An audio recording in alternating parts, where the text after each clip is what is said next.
Watching TV has changed over time. Streaming has become the new norm. That's why Golden State Media Concepts television podcast dives headfirst to the world of cord cutting. Want to be on the loop of what's hot in Netflix? Or if it's not a preference, what about original shows in Hulu? We've got you covered. Join us as we fill in the blank and talk about movies to stream and what show you should be binging. This is the Golden State Media Concepts television podcast.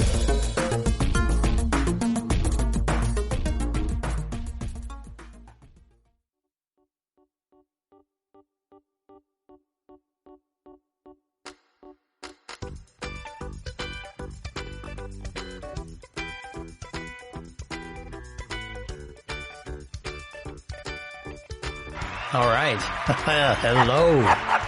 Hey, Jack. Ready? Hello, and welcome to the GSMC Television Podcast.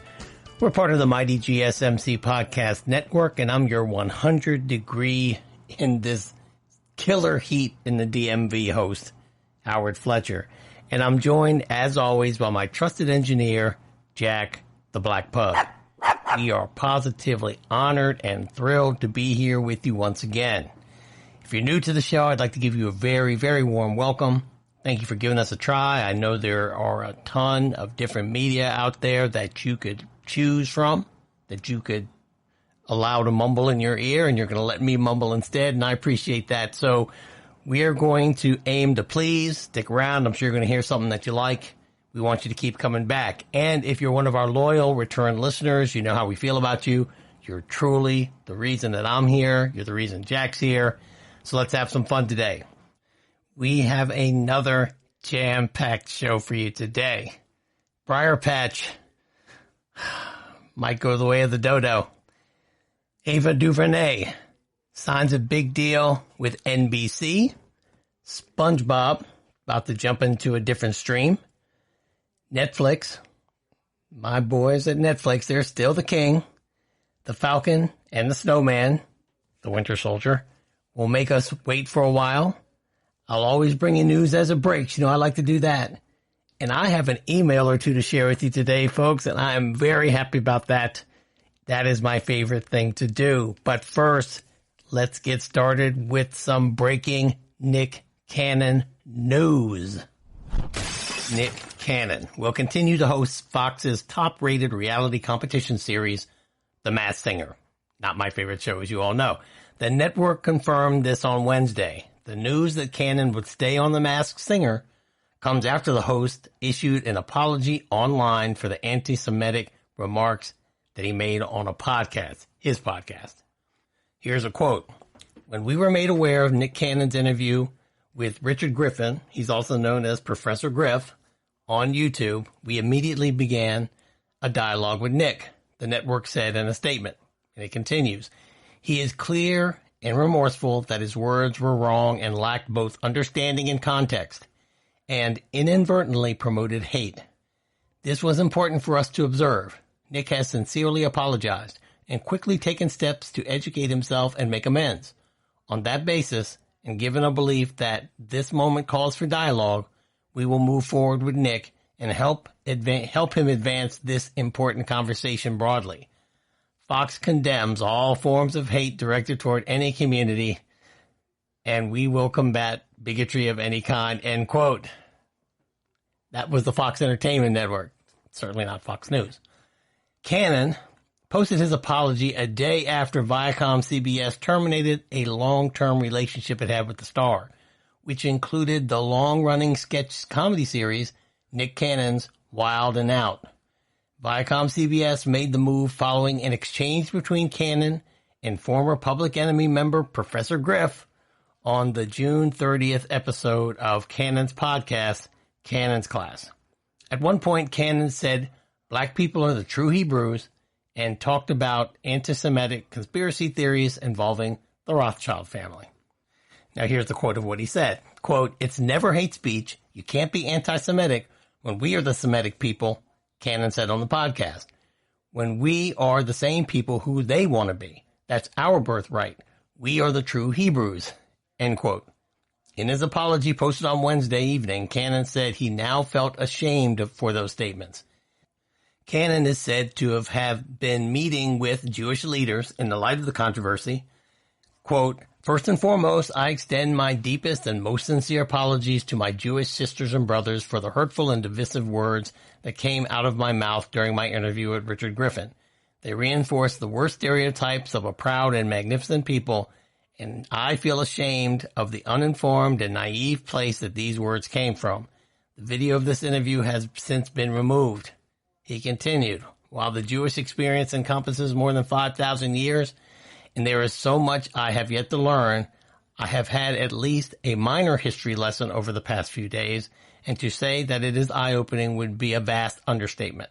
I want to express my gratitude to the rabbis, community leaders, and institutions who reached out to me to help enlighten me instead of chastising me. I want to assure my Jewish friends, new and old, that this is only the beginning of my education. I am committed to deeper connections, more profound learning, and strengthening the bond between our two cultures today and every day going forward." End quote.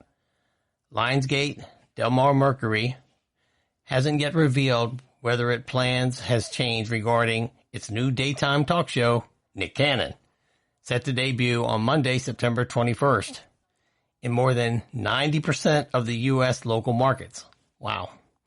The prolific Cannon is also producer and appears in E's Celebrity Call Center, a new reality show that just launched this week. And he continues to host a daily radio show for Mirlo Media's KPWR-FM Power 106, which is syndicated nationally. Cannon is also an executive producer on The Masked Singer and has been with the show since its launch in January of 2019. Masked Singer became a quick hit and a cornerstone of Fox's schedule, so much so that the series was given a plum slot behind the Super Bowl earlier this year. The Masked Singer has aired 42 episodes over 3 seasons so far, with Cannon as host of all of them. He also fronted The Masked Singer After the Mask, an after show that aired on Fox this spring. For his work on The Masked Singer, Cannon was nominated for Best Host at the 2019 MTV Movie and TV Awards, as well as Best Host for this year's Kids' Choice Awards. He was also part of the production team nominated last year for a Producers Guild Award. In a social media post early Wednesday, Cannon said he left NBC and America's Got Talent, which he previously hosted, after he says he felt the network threatened and mistreated me for years, and that he then, quote, "took my talents and executive creativity to my open-minded and willing partners at the Fox Television Network to create the current #1 hit show on television, The Masked Singer, in which I host and executive produce," end quote. The Masked Singer has been in pre-production, which includes casting and prep work, but it's not believed to have resumed taping just yet. Cannon's career has encompassed acting, stand-up comedy, sketch music, radio hosting, and more. And with credits including America's Got Talent, he told Variety's Cynthia Littleton earlier this year that he wasn't looking for another network variety show to host after he ended his 8-season run on America's Got Talent. Quote, "I was really meticulous about what I would want to host again in the space of non-scripted variety since I'd done it on the biggest level at AGT. I didn't want to jump in and host another talent show," end quote. That's what Cannon told her. Okay, well, this was a big story at the end of my show last week, and that's why this came over the wire, so I decided to open it with it this week. I don't have a dog in this fight other than I'm not for hateful, anti-Semitic, racist statements of any kind. So, you know, if Nick Cannon can work this out, and he has sincerely learned, his apology, you know, I would guess is sincere. You know, my biggest, I don't know Nick Cannon. Okay, let me get that straight. Never met the guy. Don't know him. He's done some very good things in the community, things that I admire. And I certainly admire his success in the entertainment business. Like I say all the time, I'm just a schlub behind a microphone doing this podcast. But when you have it can be as small as mine or as large as his, when you are in a public forum and you start making definitive statements about a group of people in which you don't belong in with that group, and you're going to offer your opinion definitively about that group, and there were periods behind those sentences that I read about what he said on his podcast. Well, you got to be accountable for that. Now, he seemed to have faced the music now, but if you listened to my show last time, his immediate response was a little bit different than that very sincere apology that I heard him read. So let's see what happens. If this can all get worked out and he can be a positive agent of change, then it's a good thing. Let's just hope that he's not just saying what he needs to say to keep his job. So that's it with that. It's my job, so I'll keep you posted, but I hope that's all I need to say about Nick Cannon for quite a while. Here is some breaking Rosario Dawson, my girl, news. Briarpatch, the Rosario Dawson-led anthology series, has been canceled after only one season at the USA Network. The cancellation was confirmed by showrunner Andy Greenwald, who posted the news on Twitter.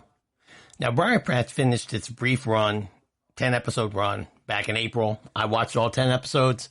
I'll give you my opinion after I read a few of these quotes. Here's a quote. Quote, "Just wanted to let you know some disappointing news before you hear it from anyone else. Briarpatch isn't returning for another season at USA." That was on the Greenwald tweet. He tweeted again. "Though I've known for months, it's still a bummer. We had an amazing story planned for season 2. And I was lucky enough to work with the most amazing writers and crew, all of whom were itching to get back to work. I think we were going to do something special," end quote. Greenwald went on to hint that the series could potentially be revived elsewhere. Quote, "If enough people keep checking the show out on demand, anything is possible," end quote. The first season was based on Ross Thomas's book of the same name. It followed Allegra Dill, that was Dawson's character, Rosario Dawson, a dogged investigator returning to her border town Texas home after her sister was murdered. What begins as a search for a killer turns into an all-consuming fight to bring her corrupt hometown to its knees. The series also starred J.R. Ferguson of Mad Men fame. Briarpatch received generally positive reviews, but failed to attract a substantial audience, at least on linear. That means that people didn't watch it when it was aired. Season 1 averaged just under 500,000 live same-day viewers. Greenwald adopted Briarpatch for television and executive produced along with Mr. Robot creator Sam Ismail via Ismail Corp. And Anonymous Content's Chad Hamilton. Near the end of his statement, Greenwald revealed that he has signed a new deal with the show's producer, UCP, and teased that he already has a bunch of pots on a number of burners, end quote. So, Greenwald's going to try to get this thing back up and running. I thought the production was quite good. You could tell that Sam Esmail was involved with the production value, at least. I thought the scripting was a little spotty. And because of the way it was paced, you had to have something else in there, something to intrigue you to really get you to come back. The only reason I kept coming back is because I like Rosario Dawson and I like Sam Esmail. A show that, and I'll bring up an Esmail show that it sort of reminded me of, and that's why I said you could tell his involvement, was Mr. Robot. Now, unlike Briarpatch, I wasn't really familiar with any of the actors, or very few of the actors, other than Christian Slater. And frankly, I'm not going to tune into a show just because Christian Slater's on it. I like him. I mean, he's a decent actor, but he doesn't attract me as a personality. So, yet, I was compelled to go back to Mr. Robot every week because Mr. Robot had that thing, that intangible it. There was something that was very compelling. It mixed the sauce up together, so you had the writing, the acting, the pacing, the direction, everything worked. And so you just wanted to tune in next week to see what was going to happen. And Briarpatch just didn't have that. It didn't hit that stride. It looked like they had an idea of where they wanted to go, but it just didn't ring the bell. So I hope this team, Andy Greenwald and Sam Esmail and Rosario Dawson particularly, I hope that they do something else. They're able to get part together for Rosario Dawson because I love her, and I was happy to see that maybe she was going to get a regular gig on TV. I would be able to tune in every week and see her. I think after this attempt, I'm highly confident that they'll get it together. Andy Greenwald has made movies before. Being a showrunner, I listen to a podcast he does, so I know that he learned some things. Being a showrunner, it's a different experience. A writer's room is a different experience.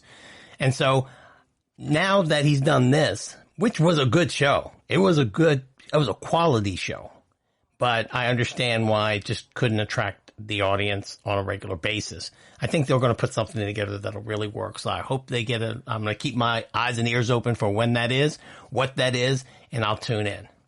Next, tell you a little bit about my man Spongebob and talk a little bit about the world of streaming, which you know your boy Howard loves to do. Go get some refreshments, go get maybe a stiff drink, and I'll be back in a moment. We're going to pay some bills. I'll be right back. Don't go away.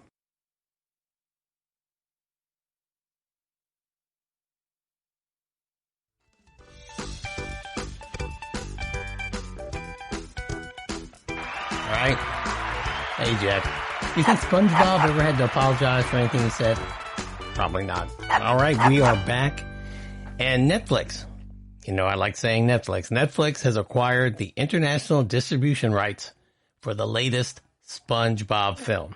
Insiders familiar with that deal told several insiders over the last couple of days. I saw several articles about it. So, the streaming giant picked up the foreign rights for SpongeBob, Sponge on the Run, the twice-delayed Paramount animation title from Viacom. The picture is one of many theatrical releases thwarted by the coronavirus pandemic this year. Thwarted is a word that I love to stick in there when I can. Well, I'm not surprised to report to you that the deal excludes China, where Netflix has no presence. Why? Because the internet is not everywhere in China. It's not reliable, and the government doesn't like it everywhere. So, no China Netflix. No Chinese Netflix. No Chinese SpongeBob. Paramount also has plans to release the film in Canada at some point, after which Netflix will stream the film in that territory. Representatives for Netflix and Viacom had no immediate comment from the reporters who were reporting the story. The international release date for the third film in the SpongeBob franchise is not set, but Netflix is not beholden to the 2021 domestic debut before offering the film to its customers abroad. Let me repeat that. Netflix is not beholden to the 2021 domestic debut before offering the film to its customers abroad. Now, Paramount announced in late June that Sponge on the Run would forego theaters entirely and debuted as a paid video-on-demand title in early 2021, before heading to its sister streamer service, CBS All Access, as a home entertainment exclusive. Good old CBS All Access. While the film's budget is unknown, the animated hybrid's latest installment cost roughly $60 million. That's a sweet spot for streaming, folks.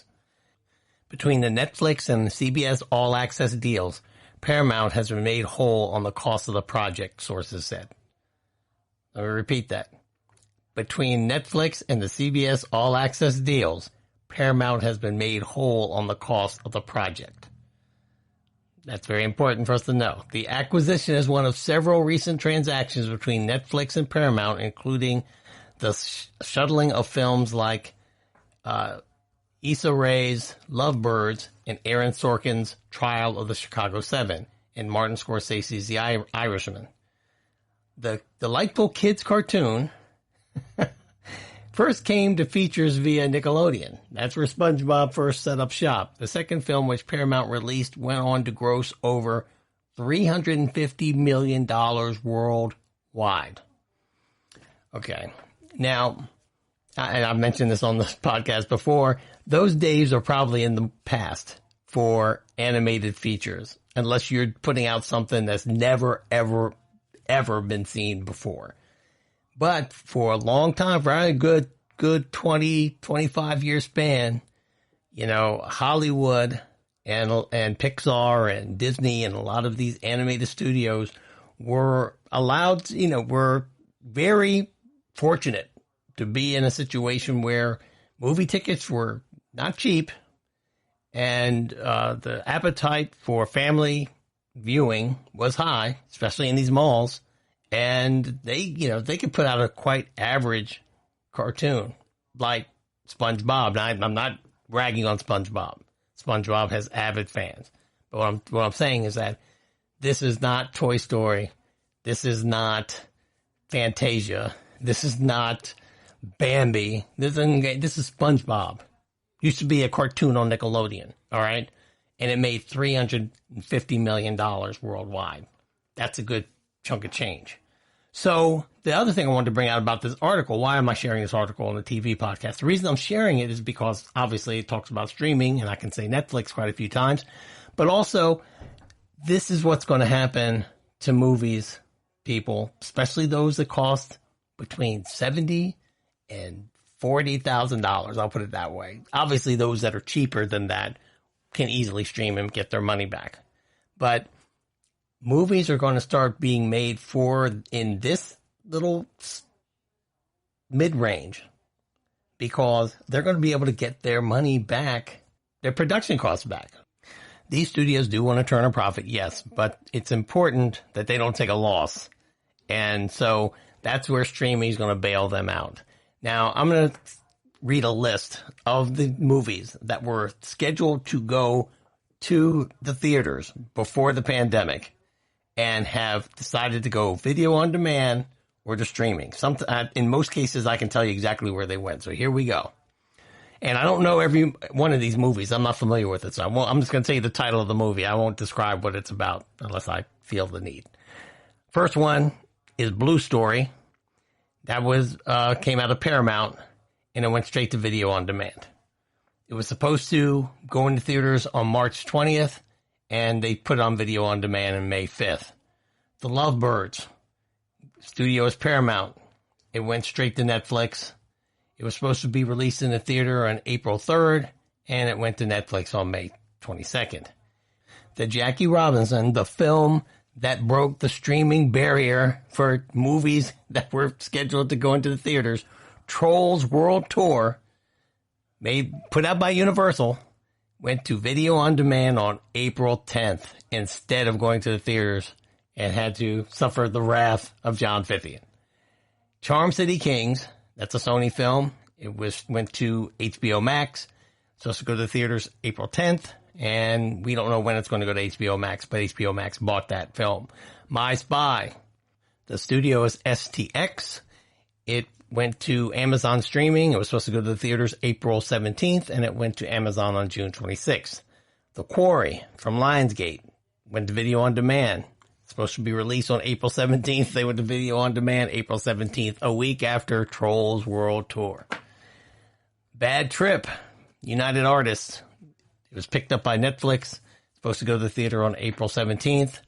We don't know when Netflix is going to release that one. Run, Sweetheart, Run. That's a Universal picture. It's going to go streaming on Amazon. It was supposed to be in the theaters on May 8th. We don't know when Amazon is going to put that on their Prime system. The High Note. Universal Pictures. Video on demand. Supposed to go in the theaters May 8th. Went to video on demand May 29th. Scoob. Warner Brothers went to video on demand on the same day it was supposed to be released, May 15th. Artemis Fowl, Disney, went to Disney Plus.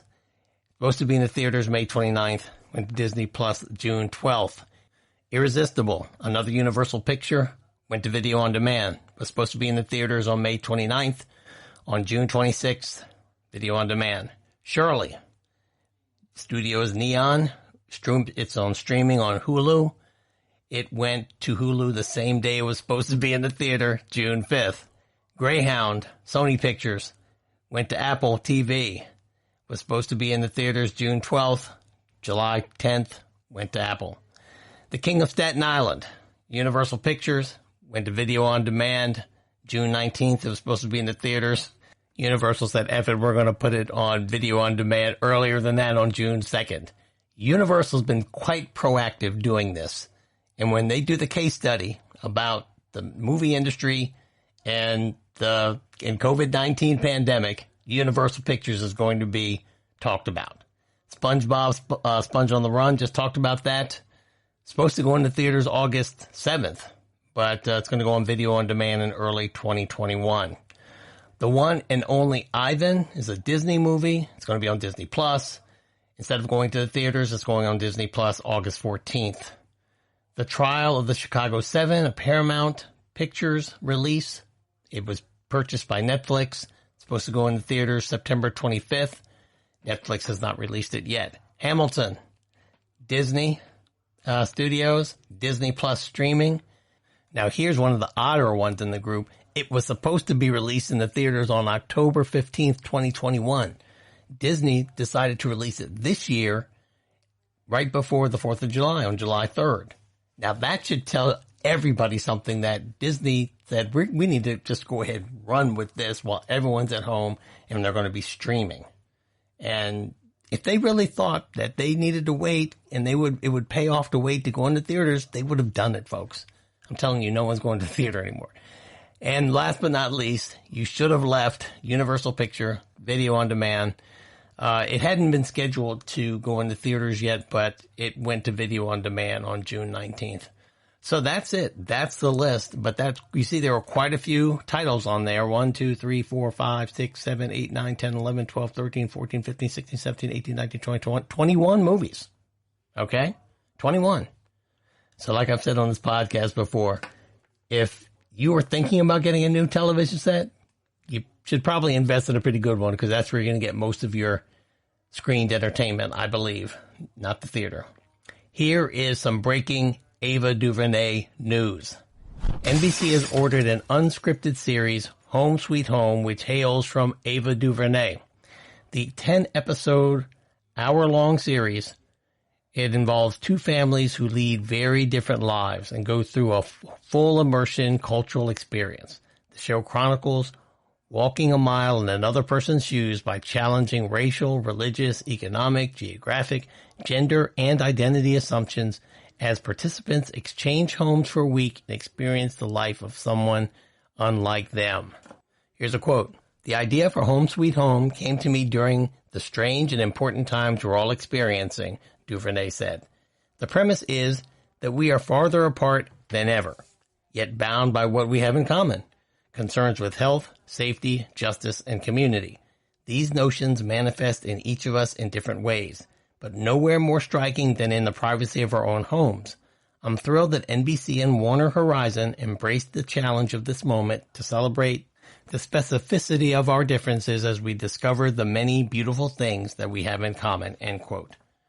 DuVernay created the series and will executive produce via Array Filmworks. DuVernay is currently under an overall deal with Warner Brothers Television Group. Here's a quote. "We are honored to partner with Ava for the first time to bring Home Sweet Home to life at NBC," said Meredith Eyre, president of the Alternative and Reality Group for NBC Entertainment. "Led by Ava's powerful and hopeful creative vision, these stories will reveal genuine moments of change that we hope will spark thought-provoking conversations and encourage compassion, empathy, and understanding," end quote. The show marks a continued expansion into television for DuVernay. She currently executive produces the OWN dramas, that's the Oprah channel, Cherish the Day and Queen Sugar, both of which she created and both of which my sister watches. Her other TV credits include the Emmy-winning Netflix limited series When They See Us and The Red Line for CBS. On the horizon, she recently set up a series at Netflix about the high school years of Colin Kaepernick. Here's a quote. "Ava is an extraordinary, gifted, and thoughtful storyteller," said Mike Darnell, president of Warner Brothers Unscripted and Alternative Television. "This life-changing journey promises to be a rich experience, affording families an opportunity to see life through a different lens," end quote. DuVernay previously directed, produced, and co-wrote the documentary 13th for Netflix. It examined racial inequality in America's prison system and mass incarceration. It received an Oscar nomination for the Best Documentary Feature of 2017. She's currently working on another documentary for the streamer about Nipsey Hussle. Her other film credits include the Oscar-winning civil rights drama, Selma, and the film adaptation of A Wrinkle in Time. I wanted to report that because I think that she is an extraordinary talent, like I think one of the producers said in the piece. And, this reality show thing, I don't know. As I've said before on this podcast, I'm not a big reality television guy. It sounds a little bit like Undercover Boss, but instead you got to live in someone else's house. And I guess if you're the rich family that has to live in some humble conditions, this change is going to be pretty harsh for you. And maybe that's where it's going to be the interesting television. I don't know. Like I said, those types of shows don't appeal to me too much. But DuVernay seems to know how to produce these things. Her medium, she seems to be very versatile and talented. I'm just hoping that this is her idea and someone didn't approach her to put her name on this so that it can get made. I'm sure, I mean, look, every artist needs to raise money to do the next project. So I'm not throwing stones at anyone for that. I'll just say I'm a little skeptical. But usually my skepticism for a reality-based show usually spells overwhelming success for it. So it's probably a good move for Ava. Anyway, I'll be looking for that. I might give it a look on the strength of her name. But if they don't grab me within the first 20 minutes, I probably won't watch. Next, I have another story about Netflix, folks. And guess what? They're killing it. I'll be right back. We're going to pay some bills. Thanks for listening. Don't go away.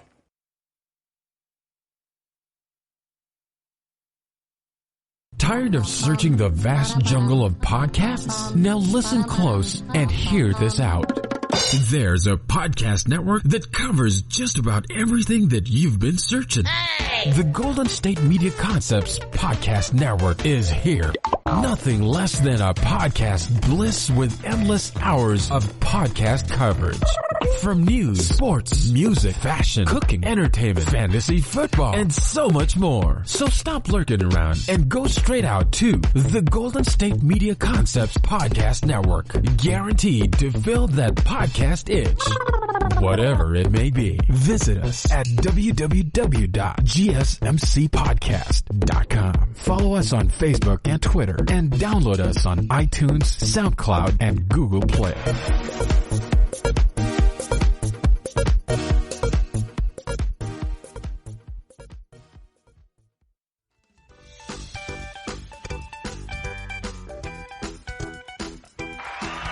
All right. We are back, and I'm going to be... You ready, Jack?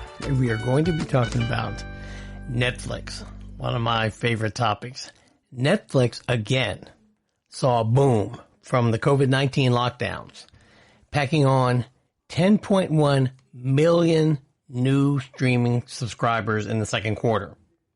10 million. Easily setting a new Q2, that's the second quarter, record for the company. But a lighter than expected Q3 subscriber forecast and earnings miss sent the stock down in after hours trading. Now the results topped Netflix's prior forecast of $7.5 million. That's why their stock price went up. Though several analysts had predicted even bigger haul, 10 million is nothing to sneeze at. The streamer ended Q2 2020 with 190 million paid subscribers worldwide. Here's a quote. We live in uncertain times with restrictions on what we can do socially, and many people are turning to entertainment for relaxation, connection, comfort, and stimulation. End quote, the company said in its quarterly shareholder letter. In announcing Q2 results, the company also said longtime content chief Ted Sarandos has been promoted to co-CEO alongside Reed Hastings, who said the change was part of Netflix's long-term succession planning. Now, Netflix, it's been a pretty volatile stock. I mean, it goes up and down quite often. It dropped more than 11% in after-hours trading on Thursday, and investors may have been expecting an even bigger number for Q2. Although 10 million is not bad. I mean, they had 183 and now they have 193. But anyway, they are forecasting that they're just going to add about 2.5 million customers in the third quarter. And according to the articles I looked at, the analysts on Wall Street say that's well below their expectations of at least 5 million. So therefore, some people got out of Netflix. Now note that Netflix shares last week closed at an all-time high. after some very bullish analysts crystal balled them and saying they're going to have like a great big earnings report. Netflix also missed expectations for net income, though. The company posted revenues of $6.15 billion.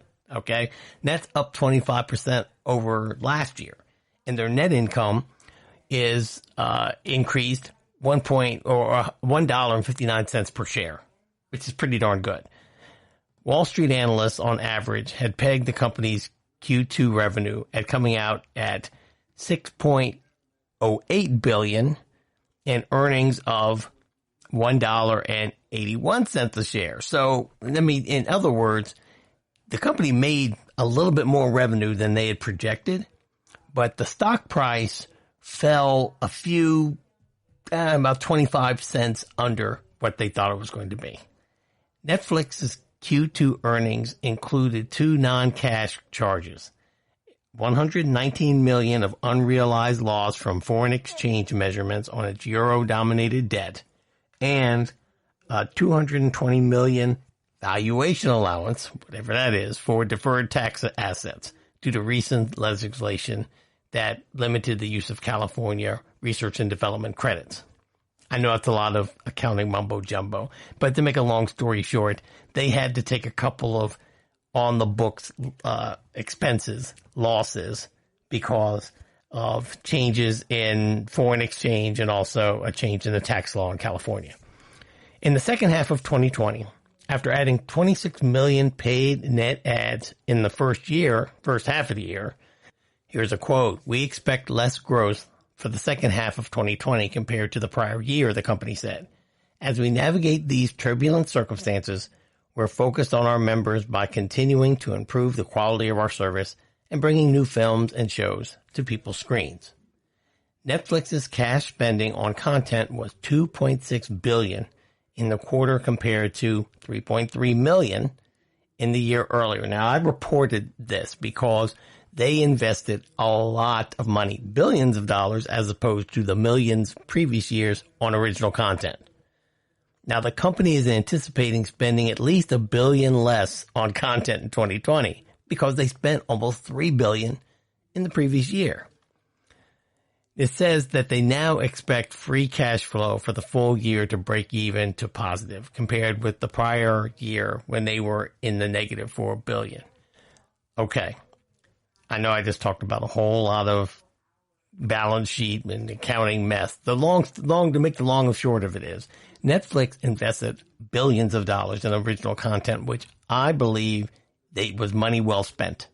But when you put out that much money, it's going to affect your bottom line a little. And it did for Netflix. They're far from in the red. But on a year-by-year thing, last year, technically, with revenues for the year and the money they spent last year ended up in the red. But still, overall, they're making a ton of money. Marketing spent $434 million in Q2. Now, that was down 28% over last year because Netflix postponed some of its previously planned spending because of the coronavirus crisis. In discussing competition, Netflix cited the usual streaming suspects. Here's who Netflix thinks is their competition: Disney, NBC Universal, which is Peacock, Warner Media, which is HBO, Apple, and Amazon. And I would agree with that list. And also, they said that TikTok's growth is astounding, showing the fluidity of the internet entertainment. Well, we all know that. If you follow these things like I do, and most people know people who are into TikTok nowadays, TikTok might be in a little trouble because now they have been accused of stealing information through the app for China. So we'll see whether TikTok gets banned or not. So they had a little blip. Regionally, Netflix added 2.94 million subscribers in the U.S. and Canada. And they also added 2.75 million subscribers in Europe and the Middle East and Africa. And they added 1.75 million in Latin America and 2.66 million in the Asia Pacific. Okay, those are all good numbers considering the fact that they're almost approaching 200 million subscribers, folks. So Netflix is doing quite well, and it blows me away sometimes that, Walt, you can't continue. There are only so many people that can stream or buy cars or whatever it is the company's doing. I think Netflix is at their peak of strength. And if I had money, I would invest more money in Netflix. But they're not going to make as much money as they did when they were in the growth portion of their business cycle. But if you want a safe, good place to put your money for the time being, I would say Netflix is the place to go. Things will change. You got to keep your eye on technology. Something's going to replace the streaming thing. We have to see how it goes. Netflix was very nimble in how they moved from DVDs to streaming. Now let's hope that they have enough foresight to see what's the next thing and the next way people are going to consume entertainment. I have confidence that they're going to be on top of that. Well, Netflix is still spending money, folks, because Ryan Gosling is preparing to battle Chris Evans in a new Netflix thriller from the writers and directors of Avengers Endgame, and it's called The Gray Man. The film is based on a series of bestsellers from Mark Greaney. I'm not familiar with Mark Greaney or The Gray Man. It says it's a veritable cinematic hunk-off that seems guaranteed to set movie fans' hearts aflutter. It's likely to cost a pretty penny, though. The Gray Man reportedly carries a hefty budget of $200 million and change. Let me repeat that, folks, because if you've been following me, let me tell you about this. It carries a budget of $200 million and change, and that's a lot of cheddar. But the streaming service has become a destination for filmmakers, partially due to its willingness to cut big checks. Now, why are they willing to do that? I don't think they're foolhardy.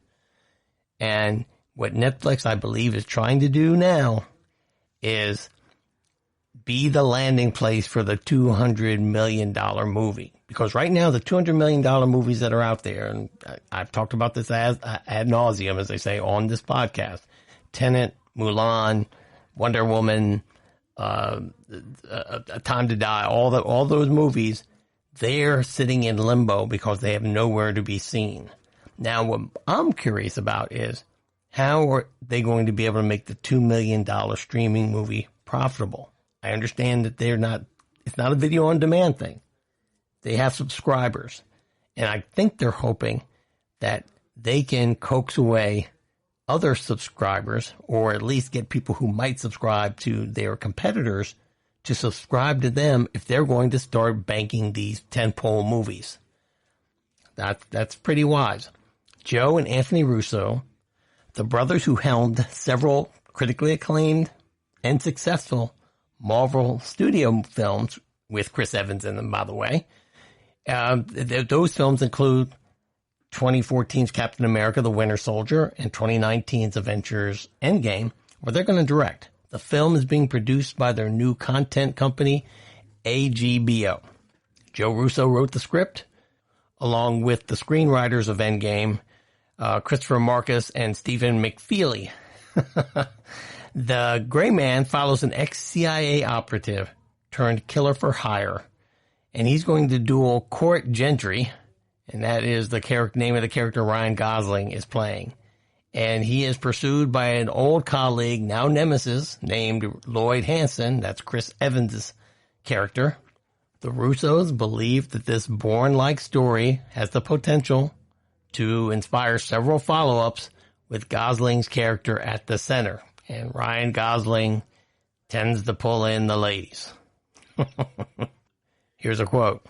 "The idea is to create a franchise and build out a whole universe."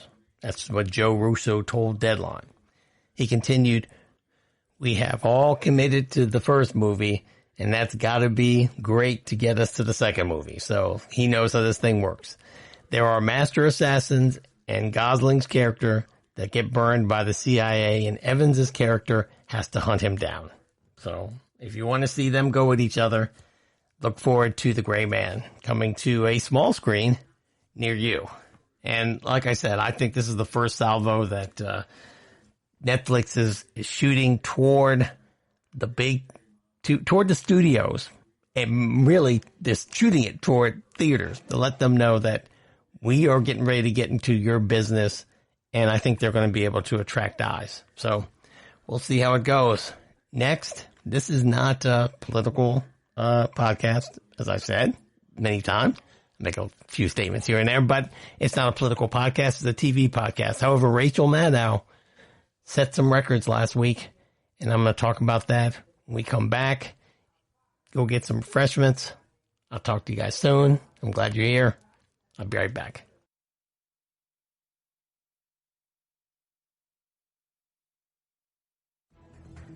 Want to find out what movies to go see? Then check out the GSMC Movie Podcast. It's your ticket to the latest movies, whether it's a new blockbuster event, romantic, comedy, or action flick. This show has got it all covered. They talk some what to go see now. Don't bother. What's hot on Netflix and everything in between. That's GSMCpodcast.com/movie-podcast. When it's all about the movies, it has to be this new show. Don't forget to like them on Facebook and follow them on Twitter. Visit GSMCpodcast.com for more info.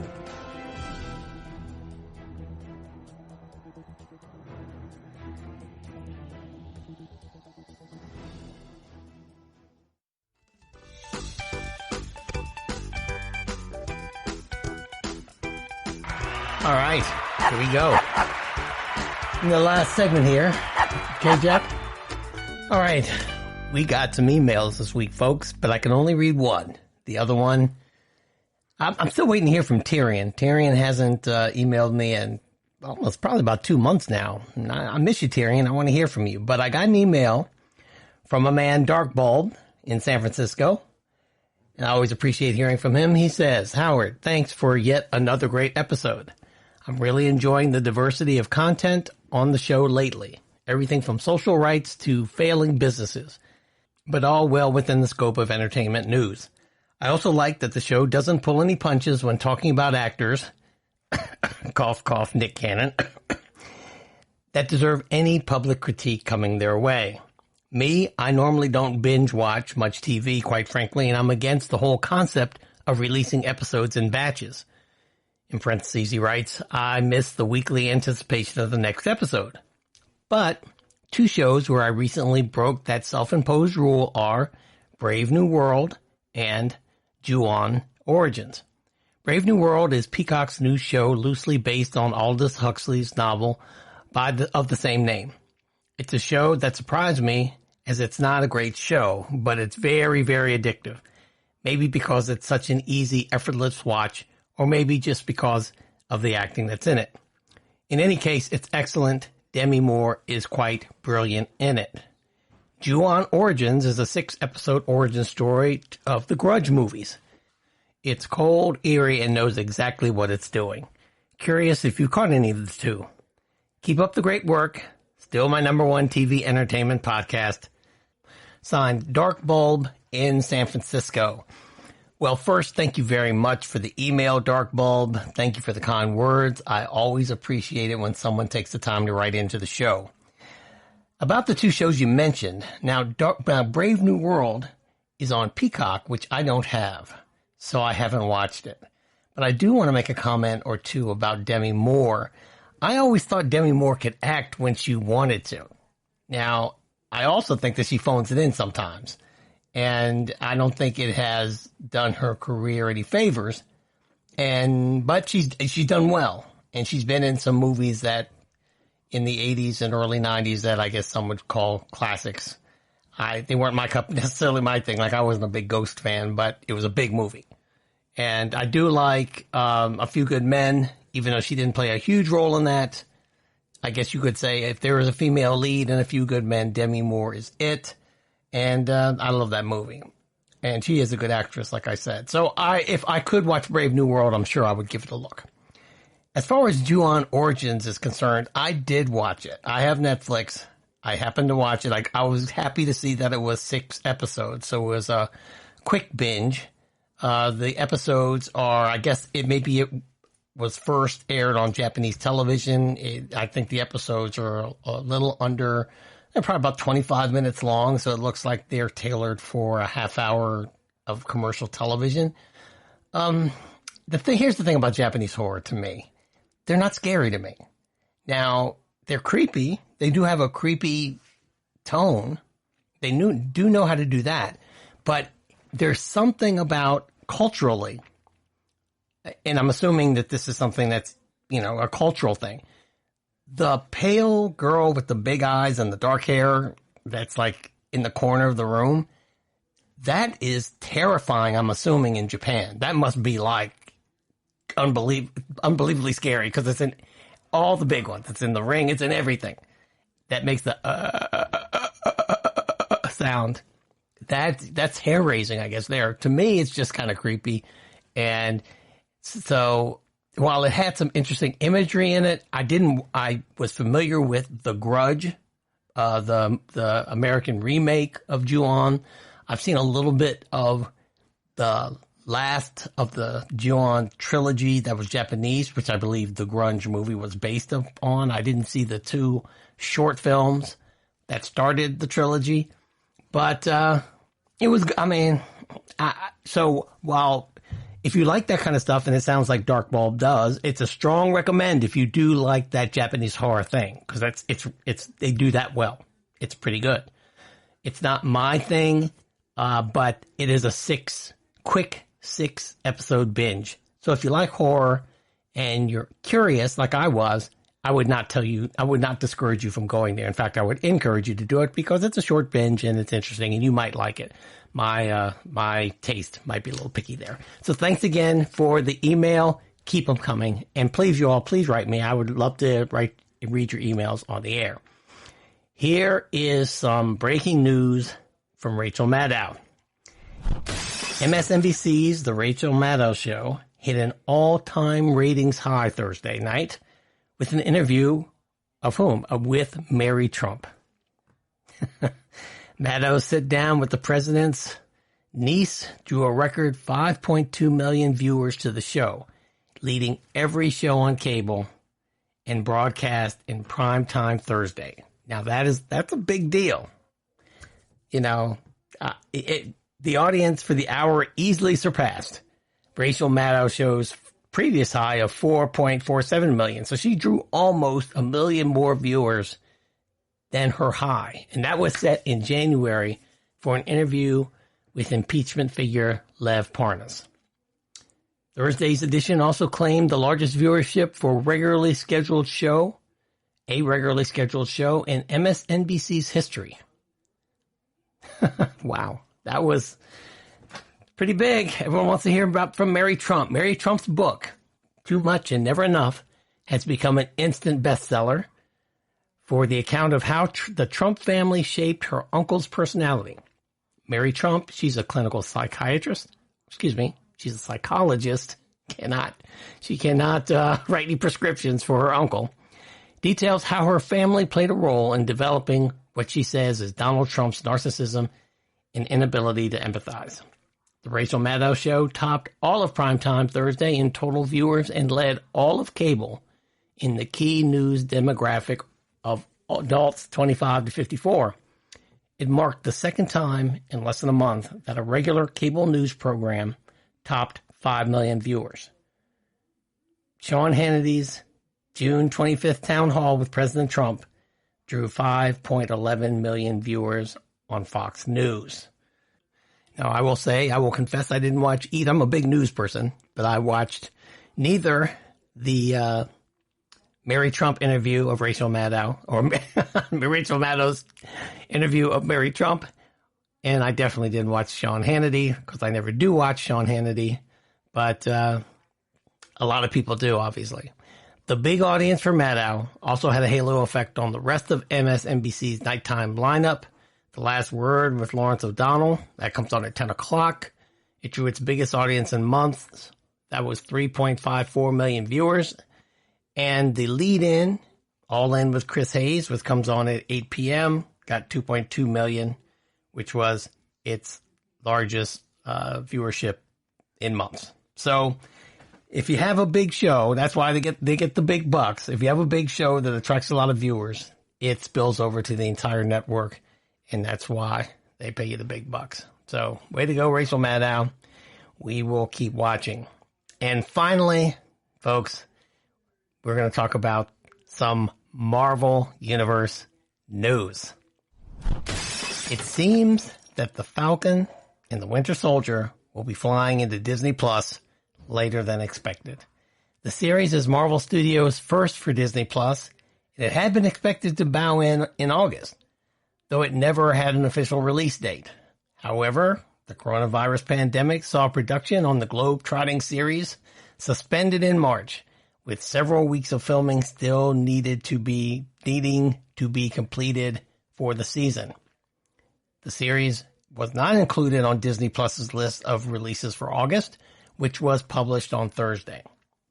Anthony Mackie and Sebastian Stan, they are the stars of The Falcon and the Winter Soldier, which picks up the events of 2019's Avengers Endgame, which saw Chris Evans, Captain America, pass his shield to Sam Wilson, and that is the Falcon, Anthony Mackie. Stan, who reprises his role as Bucky Barnes, who is the Winter Soldier, told The Hollywood Reporter in April that the series has a tone similar to that of 2014's Captain America, the Winter Soldier. Here's a quote from Sebastian Stan. So in a sense, it was grounded in and very much in the world as we know it. But it's also really jam-packed with a lot of massive action scenes mixed with deep focus on character, Stan said. These characters are getting so much more mileage for all of us to explore them. We can put them in situations that we've never been able to put them in before because you now have 6 hours as opposed to 2. End quote. Okay, now he says it's 6 hours. So either, I guess it's only going to be a half an hour show? Because I doubt it would be just 6. Maybe it is just 6 episodes. Because half an hour, it just seems like that's too short of a show. 6 episodes? I guess 6 episodes makes sense. Because if they use the same amount of special effects as they do for most Marvel productions, 6 hours, that's like 3 movies. Well, actually, it's probably like 2 movies for Marvel. But if they did 12 episodes instead of 6, that's a heck of a budget. And I don't know if they could pay that off. All right. Well, also in that series is going to be Daniel Bruhl, who I think is a really good actor. You just don't see him in that much. Emily Van Camp.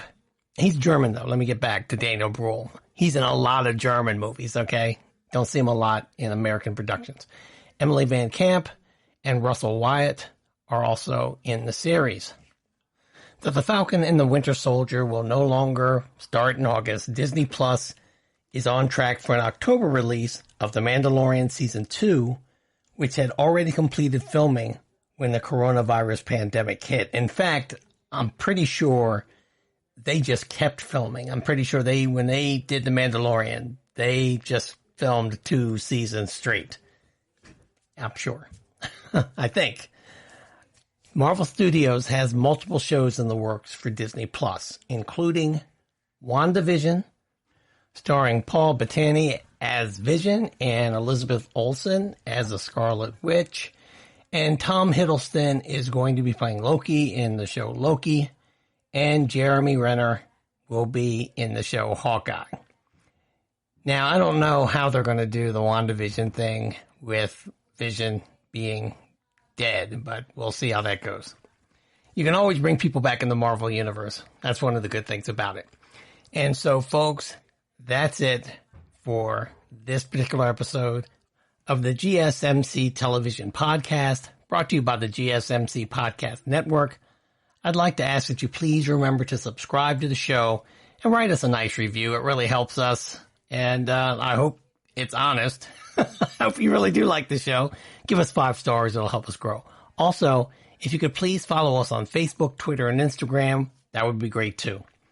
Remember, you can always email me at podcasthoward@gmail.com with any requests for shows for me to cover, feedback for the show, especially. And as you heard earlier, I read everything on the podcast, even if they're not as complimentary as Dark Bulbs were.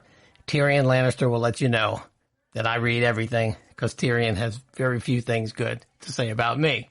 but I love when he writes in. So write me, Tyrion. Listen, I know we're in some very strange and challenging times right now, so let's all try to pull through this together. We're still in a worldwide pandemic. I know some of you may not believe that. Hope more of you do than don't. So let's remember, please wash your hands often. Limit your up close and interaction with people if you can. Wear a mask when you go out of the house, if you would, please. And most of all, have a safe and fun week. And until we meet again, I want you to please stream safely. Jack and I love you guys. Be kind to one another. And I'll see you soon with more TV and entertainment news. Take care. Thanks for listening. Bye-bye. You've been listening to the Golden State Media Concepts Television Podcast, part of the Golden State Media Concepts Podcast Network. You can find this show and others like it at www.gsmcpodcast.com. Download our podcast on iTunes, Stitcher, SoundCloud, and Google Play. Just type in GSMC to find all the shows from the Golden State Media Concepts Podcast Network, from movies to music, from sports to entertainment, and even weird news. You can also follow us on Twitter and on Facebook. Thank you, and we hope you have enjoyed today's program.